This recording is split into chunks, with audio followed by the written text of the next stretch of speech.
এগুলা কিন্তু আমাদের রিজিক, বুঝতে হবে।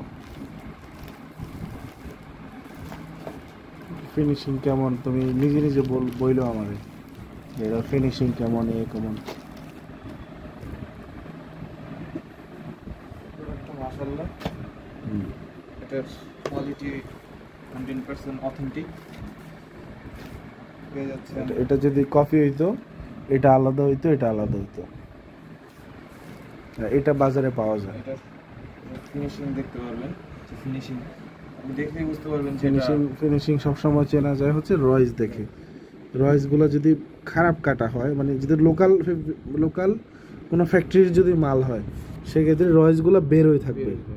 কিন্তু এটা যেহেতু কম্পোজিট ফ্যাক্টরির মাল, রয়েস হচ্ছে একবারে অথেন্টিক। এরপর হচ্ছে সুইং এর যে ব্যাপারটা আছে, সুইংটা এভাবে নাও, আর এভাবে দেখো এই জায়গাটা দেখো, এই সুইং কোয়ালিটি বেস্ট, ওজন আছে ফেব্রিকের জন্য বেস্ট।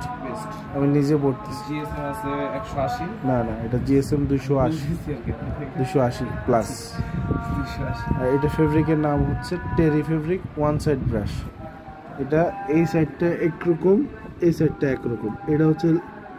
এটা হচ্ছে তোমার এই 1/1 রিবে করা আর কি, মানে এই যে রিবের মতো দেখতে, রিবের মতো দেখতে।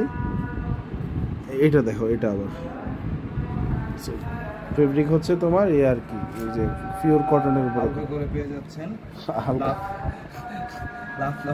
হালকা করে কিছু না, এটা লোগো, এটা কোয়ালিটি ভালো। এটা বডি ওপেন করো,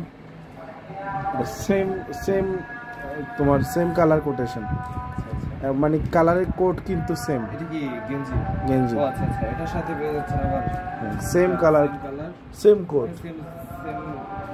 আর এটা যদি লোকাল ফেব্রিকের হইতো, তাহলে হচ্ছে গেঞ্জিটা হইতো অন্যরকম, হলুদের ভিতরে হয়তো একবারে গাঢ় হলুদ হইতো, আর নাইলে একবারে এই হলুদ হইতো। এটা দেখো কোডে মিলছে কিনা, এই যে এই বডিতে কোনো পার্থক্য আছে? প্যান্টের বডি আর হচ্ছে টি শার্টের বডিতে কোনো পার্থক্য আছে? এটাই হচ্ছে অরিজিনাল মালের কোয়ালিটি। দেখলেই বোঝা যায় যে এটা কিসের, কোত্থেকে আসছে।